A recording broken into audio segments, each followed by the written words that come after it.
अस्सलाम वालेकुम, मेरा नाम मोहम्मद हारून है। तो जो हमारी सीसीपी की प्रॉब्लम है वो ये स्टेटमेंट है कि एक मेटल की रोड है जो कि टेम्परेचर को टाइम के साथ सिमुलेट कर रही है। तो हमने इसमें देखना है कि एक हमारे पास जो मेटल की रोड है उसकी लेंथ एन मीटर है और दोनों एंड्स पे जो टेम्परेचर है वो हमारा फ़िक्स है और 0 डिग्री सेल्सियस रखा गया है। फिर उसके बाद शुरू में जो रोड का टेम्परेचर है वो यूनिफॉर्म नहीं है, टाइम के साथ हीट कंडक्ट होती है और टेम्परेचर चेंज होता है। तो बेसिकली इसका यही प्रॉब्लम है कि टाइम के साथ रोड का टेम्परेचर किस तरह चेंज होता है, हमने इसको आइडेंटिफाई करना है। और इसमें हमारे पास कुछ कंडीशंस आ जाती हैं जिनमें हम अगर देखें तो सीसीबी में एन मीटर्स का डिस्कस किया गया है, जो कि एन है हमारे पास 1 मीटर है। तो 1 मीटर में ना 1000 मिलीलीटर होते हैं। तो हम इसमें अभी 1000 लेके चलेंगे। और जो हमारे पास बाउंड्री कंडीशंस हैं वो ये हैं कि दोनों एंड्स पे टेम्परेचर 0 होना चाहिए। तो इनिशियल टेम्परेचर में जो हमारे पास टेम्परेचर है वो 0 होगा और शुरू में जो रोड का टेम्परेचर है वो साइन वेव की फॉर्म में डिस्ट्रीब्यूटेड है और सेंटर पर टेम्परेचर हाई होगा, एंड्स पर 0 होगा। और इसके अलावा जो रोड है वो हमारे पास इंसुलेटेड है और जो हमारी रोड के एंड्स हैं वो इंसुलेटेड नहीं है। तो बेसिकली पर्पज़ ये है कि हीट कंडक्शन को सिमुलेट करना है। टाइम के साथ साथ रोड के हर पॉइंट पर टेम्परेचर कैलकुलेट करेंगे और इसका जो डिस्क्रीट स्टेप्स हैं वो हमारे पास हीट की एक इक्वेशन बनेगी। वो होगी हमारे पास 1D हीट की इक्वेशन, जो कि हमारे पास होगी। अगर मैं आपको कोड में दिखाऊँ तो हमने इसके लिए कैलकुलेट की हुई है। ये हमारे पास दो डिस्टेंस को कैलकुलेट करेगी, 2 पॉइंट्स के डिस्टेंस को। और इधर हमने वेक्टर बनाए हुए हैं डायनेमिकली, ताकि जितनी भी हमारी एन आ रही हैं वो डायनेमिकली हमारी अरे में इंसर्ट होते रहें। और ये हमारे पास जो साइन वेव का फॉर्मूला है वो हमने कैलकुलेट किया। और इसके अलावा जो 1D हीट की इक्वेशन है वो हमने उसको पैरेललाइज्ड कंप्यूटिंग के थ्रू करना आगे। अच्छा, ये हमारे पास बाउंड्री कंडीशन है जो कि रोड के दोनों एंड्स के टेम्परेचर को हमेशा ना 0 पे ही रखेगी। और इससे ये होगा कि जो हमारा एंड है ना वो फिक्स टेम्परेचर वाला अंडरस्टैंड कर लेगा और हीट एंड से बाहर फ़्लो नहीं कर सकती। और अगर बाउंड्री हम डिफ़ाइन नहीं करते तो रॉन्ग वैल्यूज़ आ सकती हैं इसमें, क्योंकि जो हमने 0 टेम्परेचर सेट किया ना बोथ एंड्स पे, वो हमारी बाउंड्री की कंडीशन है। तो हमारे पास जो नेक्स्ट स्टेप है वो हमारे पास आ जाता है क्लॉक का, और ये प्रोग्राम के स्टार्ट टाइम को रिकॉर्ड करता है और बाद में हम एग्जीक्यूशन टाइम कैलकुलेट कर लेते हैं। और जो हमने ये जो लूप लगाया हुआ है ये हर आइट्रेशन के टाइम स्टैम्प को रिप्रेजेंट करता है, क्योंकि जब हीट हमारे पास इंस्टेंट नहीं होती ना तो टाइम लगता है। तो ये हर पॉइंट पे जाके टाइम को कैलकुलेट कर रहा है। और अगर हमने फाइनाइट डिफरेंस कैलकुलेट करना है जो कि ज़रूरी है हमारी इक्वेशन के लिए, उसके लिए हमने ये फार्मूला लगाया जो कि हीट इक्वेशन का है। और जो हमारी मैथमेटिकल इक्वेशन है वो हमने इसको इम्प्लीमेंट किया, जो कि हीट लेफ़्ट और राइट नेबर से आती है। अगर सेंटर ज़्यादा होना तो हीट बाहर फ़्लो कर जाती है। और इसके लिए हमें फिर स्वैपिंग चाहिए, क्योंकि जो हमारे पास एक वेरिएबल मैंने रखा हुआ है स्वैपिंग में टी न्यू का, ये नेक्स्ट टाइम का टेम्परेचर कैलकुलेट करेगा और ये वाला जो वेरिएबल है ये टी उसको अपडेट कर देगा। और इससे क्या होगा, स्वैपिंग बहुत जल्दी हो जाएगी और हम कॉपी बैक नहीं कर सकते, जो कि हमारी मेमोरी एफिशिएंट है। फिर हमारे पास दोबारा बाउंड्री कंडीशन आती है, क्योंकि स्वैप के बाद वैल्यूज़ चेंज हो सकती हैं। एंड्स को हमेशा हमने फिक्स रखना ज़रूरी है। और फिर बाउंड्री हमारी चेंज नहीं होगी। बाउंड्री कंडीशंस जो हैं वो हमारी रीअप्लाइड हो गई हैं हर स्टेप पे। और जैसी सिमुलेशन कंप्लीट हो जाएगी तो हम अपनी एग्जीक्यूशन टाइम को कैलकुलेट करेंगे और ये टोटल एग्जीक्यूशन टाइम को प्रोग्राम की कैलकुलेट करेगी। और इसमें एक क्वेश्चन ये है कि सेंटर क्यों प्रिंट करना है, क्योंकि सेंटर पॉइंट हमारा सबसे स्टेबल है और जो हीट डिफ्यूजन है उसका सबसे अच्छा ये इंडिकेटर है। तो बेसिकली ये जो सेक्शन पूरा मैंने आपको दिखाया है ये टाइम बेस्ड परफॉर्म कर रहा है हीट डिफ्यूजन की सिमुलेशन की with the help of finite difference method and boundary conditions and measuring the performance. अच्छा, ये जो अब हमारा पार्ट है ये MPI का पार्ट है। और जो हमारा पहला प्रोग्राम था वो सीक्वेंशियल था, जो कि प्रॉब्लम ये थी कि हमने रोड को 1000 पॉइंट्स पे जब डिवाइड किया था, तो अगर हम उसको 10,000 टाइम स्टेप्स के लिए टेम्परेचर कैलकुलेट करते हैं तो वो सीक्वेंशली प्रोग्राम का एग्जीक्यूशन बड़ा स्लो हो जाता है।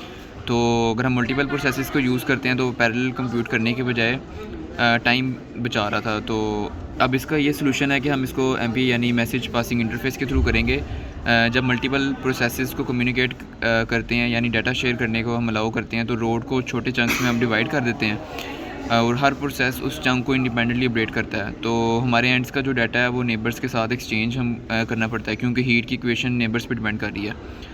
और अगर हम ये करें कि हमने MPI क्यों यूज़ किया है, क्योंकि हमारा सीक्वेंशियल कोड बहुत स्लो है और जो पैरेलल वाला कोड है वो स्पीड अप हो जाएगा, क्योंकि MPI हर प्रोसेस को, एक पार्ट को, रोड को हैंडल करता है। और रोड को हमने साइज़ प्रोसेस में डिवाइड किया है, हर प्रोसेस के पास लोकल एरे होगी। और अगर हम इसकी कोड की बात करें तो हमारे पास MPI इनिट है, जो कि हमारी जो इनिशियलाइजेशन है ना, जो MPI का सेटअप है वो इस MPI इनिट के फंक्शन से होगा, जो कि 2 आर्गूमेंट्स हम उसको भेज रहे हैं। यहाँ हमारा इन्वायरमेंट का सेटअप हो जाएगा। और जो हमारे पास रैंक और साइज़ है, ये हमने इसलिए यूज़ किया है क्योंकि हर प्रोसेसर की ID असाइन होगी रैंक में, और जो साइज़ होगा वो हमारे टोटल प्रोसेसेस को बताएगा। फिर हमारे पास ये जो लोकल है, ये हमारे पास लोकल डोमेन साइज़ आ जाएगी कि हमने कितना लोकल लेना है। और वेक्टर्स जो हमारे पास हैं वो डायनेमिकली हमने अरे को हैंडल करने के लिए हैं। और इसके अलावा हमने फिर नीचे टाइम और स्पेस के स्टेप्स को बताना है, जो कि dx dt जो हमारी इक्वेशन है उसके मुताबिक। और हमारे पास फिर फाइनाइट डिफरेंस आ जाएगा 2 रोड्स के डिस्टेंस कैलकुलेट करने के लिए। फिर इसी तरह हम हर प्रोसेस को इनिशियलाइज़ करेंगे लोकल पार्ट से, जो कि हमारा टाइम स्टेप को लेके चलेगा। फिर नेबर कम्युनिकेशन होगी, और ये जो सेंडर और रिसीवर है, हम इसमें जो कम्युनिकेशन करा रहे हैं वो इस बात को मेक श्योर करती है कि ये हमारा पैरेलल है और लोकल है, जो नोबर है, साइमल्टेनियसली हम सारा इसमें हैंडल कर रहे होंगे। और नीचे हम जो कंडीशन है वो टेम्परेचर को अपडेट करेगा हर पॉइंट पे। इसके अलावा जो हमारा प्रोसेस है वो लोकल डाटा सेंड करेगा प्रोसेसर 0 से, और प्रोसेस 0 जो है वो ग्लोबल डाटा कलेक्ट करेगा और रिज़ल्ट को, टाइमिंग को प्रिंट कर देगा। फिर हमारे पास जो प्रोसेसर 0 है उसकी आउटपुट आ जाएगी, ये कंडीशन एग्जीक्यूट होगी और हमारे पास ये उसका रिज़ल्ट आएगा और एग्जीक्यूशन टाइम चलेगी। तो जो MPI फाइनलाइज है वो MPI इन्वायरमेंट को क्लोज़ कर देगा। और बेसिकली हमारा पर्पज़ ये था कि हमने इसमें नेबर वैल्यूज़ को एक्सचेंज करना था और रोड को डिवाइड करना था सब डोमेन्स में फॉर दी फास्टेस्ट एग्जीक्यूशन। और हमारा सेंटर टेम्परेचर और एग्जीक्यूशन टाइम कैलकुलेट हो गया। Thank you. अस्सलाम वालेकुम, मेरा नाम मोहम्मद अबू बकर है। अब मैं आपको बताऊंगा ये OpenMP का कोड। अच्छे जो सीक्वेंशियल कोड होता है, इसमें सिंगल CPU यूज़ होता है, जिसमें अगर लार्ज नंबर और लार्ज स्टेप्स आ जाएं तो ये प्रोसेस स्लो हो जाता है।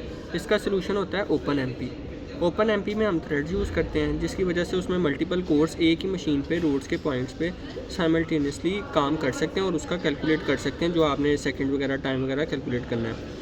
इसका एग्जीक्यूशन टाइम भी सिग्निफिकेंट होता है, जिसकी वजह से वो रिड्यूस भी हो जाता है। अब हमने ये काम है कि हमने OpenMP को यूज़ किया है।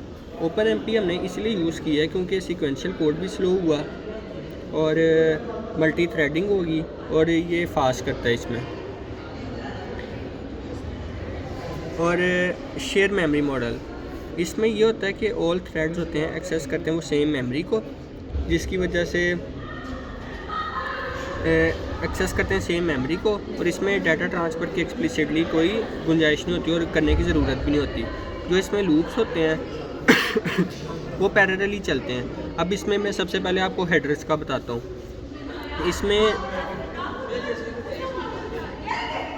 इसमें देखें, ये हेडर फाइल आपने सारी यूज़ की हैं, कॉन्स्ट की हैं, omp.h की है।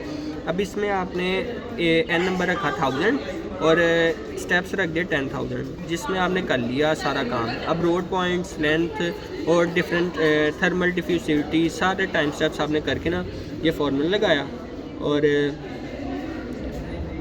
ये आपने कर दिया। फिर अब नीचे आपने फॉर लूप यूज़ कर लिया है और इस फॉर लूप का इंटरनल कंडीशन आ जाती है, जिसमें स्टार्ट टाइम आ जाता है, double start, OMP get W time आ गया। अब thread save time function for MP ये आ गया। अब इसमें पैरेलल रीजन इस होता है, जिसमें आपने प्रैग्मा OMP पैरेलल यूज़ करते हैं, जिसकी वजह से इसमें मल्टीपल थ्रेड्स क्रिएट हो जाएंगे। और ये जो ब्लॉक होता है ना, अक्सर कोड आपका या काम जो ज़्यादा ब्लॉक या जब आपके पास ओवरबर्डन या ओवरलोड हो जाता है तो वो दे लेता है, तो इसको वो ज़रूरत नहीं पड़ती और ये आपका प्रैग्मा OMP पैरेलल सारा सॉल्व कर देगा। अब इसमें आइट्रेशन जो होती हैं वो आपकी लूप की, वो भी सारी डिस्ट्रीब्यूट हो जाती हैं थ्रेड्स के, डिफरेंट थ्रेड्स के अंदर, जिसमें ईच थ्रेड्स कैलकुलेट आपका न्यू कर देगा डिफरेंट आई के अकॉर्डिंग। अब एक थ्रेड आपकी एग्जीक्यूट होगी, स्वैप हो जाएगी, और जो आपकी बाउंड्री होती जाएगी वो सारी अपडेट होती जाएगी, ठीक है। फिर अब इसमें रेस कंडीशन से भी आपकी प्रिवेंट हो जाता है। अब जो आपका इंटेंसिव लूप पैरेलल होता है ना, कोर क्रिटिकल स्वैप सीरियल, ये आपका सारा एंड टाइम वगैरह करेगा। एंड टाइम में आपका रिजल्ट सारा प्रिंट हो जाएगा ओपन एमपी का, और इसमें अब ये आ जाएगा। ओपन एमपी आपके शेयर करती है मेमोरी पैरेललाइजेशन को, जिसमें सेम मशीन होती है और सेम थ्रेड्स होते हैं। प्रैग्मा ओएमपी पैरेलल जो होता है वो आपका पैरेलल कंप्यूट कर देता है टेम्परेचर को, और जो single pragma hash pragma OMP single आपने यूज़ की है वो सीरियली स्वैप और बाउंड्री को अपडेट कर देता है। अब इसमें एमपीआई कम्युनिकेशन नहीं होती है, और ये सिंपलर होता है एमपीआई फॉर सिंगल नोड के लिए। ये जो ओपन एमपी होता है ये एक्सटेंसिव लूप इस पैरेललाइज होता है, क्योंकि इसमें थ्रेड यूज़ होते हैं और इसमें अरेज वगैरह आपस में स्वैप हो जाती हैं, और बाउंड्री कंडीशंस भी इसमें एक वो कंप्लीट हो जाती हैं एक ही थ्रेड्स की वजह से, जिसकी वजह से आपकी जो रेस कंडीशन होती है ना उससे भी बचा जा सकता है। और ये देखें, ये जो एग्जीक्यूशन टाइम आ रहा है ना जो ओपन एमपी का, वो 3.493 सेकेंड आ रहे हैं सबको कैलकुलेट करने के बाद। अब ये देखें, हमने अपने प्रॉब्लम में सिक्वेंशियल भी यूज़ कर लिए कोड, ओपन एमपी का भी कर लिया है, एमपीआई का भी कर लिया है। अब हम इसमें करेंगे सूडा से। इसमें एक रोड है, उसके 10,000 पॉइंट्स है, और उसको हमने 10,000 स्टेप्स के लिए टेम्परेचर कंप्यूट करना है, जिसमें सीपीयू आपका हमारा स्लो हो जाएगा। अब ओपन एमपी में आपका सीपीयू थ्रेड्स यूज़ करता है और लिमिटेड कोड यूज़ करता है। अगर जीपीयू यूज़ करेंगे तो जो आपके 1000 ऑफ थ्रेड्स हैं वो साइमल्टेनियसली काम कर देंगे और आपका एग्जीक्यूशन फास्ट हो जाएगा। अब जो सूडा है ना, सूडा में ये होता है कि जो आपका जीपीयू होता है ना वो पैरेललाइज काम करता है, पैरेलली काम करता है, जिसकी वजह से जो आपका 1D हीट आ गई और जो डिफ्यूजन मैसिवली हो गया ना वो ज़्यादा हो जाएगा, और जीपीयू थ्रेड्स के थ्रू आपका काम भी जल्दी हो जाएगा। अब हम सूडा क्यों यूज़ करते हैं, क्योंकि ना आपका देखें जो सूडा है ना वो मैसिव पैरेललिज्म पे काम करते हैं, जैसे मैंने अभी पहले बताया। जो सूडा में जीपीयू में 1000 ऑफ थ्रेड्स होती है ना वो एक साथ ही रन हो जाती हैं और उसकी स्पीड अप भी ज़्यादा हो जाती है। अब इसका ईच पॉइंट का टेम्परेचर होता है ना वो अपडेट होता रहता है पिछले मतलब आपके नेबर्स के टेम्परेचर को देखते हुए, और मेनली आपके जीपीयू पे भी डिपेंड करता है। और जो इसका अब आपको कोड आपका जैसे मैंने ये खोला हुआ है, इसमें पहले आप देखें 10,000 आपके स्टेप्स आ गए, जो आपका एन नंबर है वो इक्वल हो गया 1000 के, और जो डबल आ गया वो 1.0 आ गया, ठीक है। अब आपने एक फंक्शन बना लिया। अब इसमें ग्लोबली आपने जो यूज़ किया ना वो जीपीयू में रन होने वाला एक फंक्शन है, जिसमें जो थ्रेड है ना वो कंप्यूट करेगा हर पॉइंट के रोड को। अब जो जीपीयू थ्रेड होता है ना वो कंप्यूट टेम्परेचर कर देगा आपका एट 1 पॉइंट इंडिपेंडेंटली, और जो फिर आपका एक होस्ट इनिशियलाइजेशन का आ गया, इसमें डबल आपने यूज़ कर लिया, फिर फॉर लूप आ गया। अब इसमें ये होगा कि जो आपकी टाइमिंग होती है ना सूडा इवेंट की वो स्टार्ट स्टॉप हो जाएगी, इवेंट आपका सारा क्रिएट हो जाएगा, स्टार्ट हो जाएगा, इवेंट स्टॉप हो जाएगा, इवेंट रिकॉर्ड हो जाएगा। जीपीयू टाइमिंग अब इसमें आ जाएगी। जीपीयू टाइमिंग का अब आपका ये सीन होगा कि जो टाइम स्टेपिंग लूप है ना वो अब आपका यूज़ हो जाएगा। इसमें एक फॉर लूप लगा दी जिसमें थ्रेड्स का ब्लॉक कर देंगे और जो कर्नल होगी वो लॉन्च हो जाएगी। अब जो इसमें पॉइंटर्स हैं वो आपस में स्वैप होते रहेंगे, और स्वैप होने के बाद हर स्टेप के बाद वो आपस में स्वैप करेंगे और नेक्स्ट आइटरेशन में आते जाएंगे, और इसी तरह आपका जो जीपीयू है ना वो कर्नल को यूज़ करता रहेगा पैरेलली में। अब इसमें कर्नल ऑल पॉइंट्स के लिए एक साथ वर्क करेगा और पॉइंटर्स आपके स्वैप करते जाएंगे और नेक्स्ट स्टेप पे जाते जाएंगे, ये आपका प्रोसेस कंटिन्यू रहेगा। और जो एंड पे आपका रिजल्ट होता है ना जो डिवाइस पे आ रहा होता है वो होस्ट को भेजी जाएगा, और ये प्रोसेस बार बार कंटिन्यू रहेगा जो ऊपर लूप लगा हुआ है उसकी वजह से। अब इसमें फिर टेम्परेचर आ गया। इसमें टेम्परेचर में जो मैंने अभी आपको बताया कि इवेंट रिकॉर्ड हो जाएगा, सिंक्रोनाइज हो जाएगा, इलैप्स हो जाएगा, इसमें मिली सेकेंड स्टार्ट स्टॉप सब काम हो जाएगा।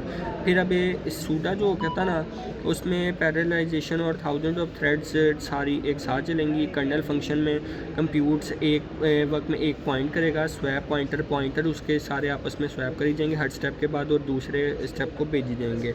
और इसमें जो सूडा होता है ना वो अलाउ करेगा कंप्यूट को 1D हीट को, डिफ्यूजन को पॉइंट्स इन पैरेलली, और जो जीपीयू थ्रेड्स होते हैं वो आपका काम को फास्टर कर देंगे as compare to sequential open MP और एमपीआई के। और ये देखें, ये जो आपका एग्जीक्यूशन टाइम आ रहा है ना, वो ये आ रहा है, और ये सबसे मतलब फ़ास्ट भी है और सबसे अच्छा भी है। जो आपने अभी चारों में कंपैरिजन किया ना, सबसे बेहतरीन ये सूट है।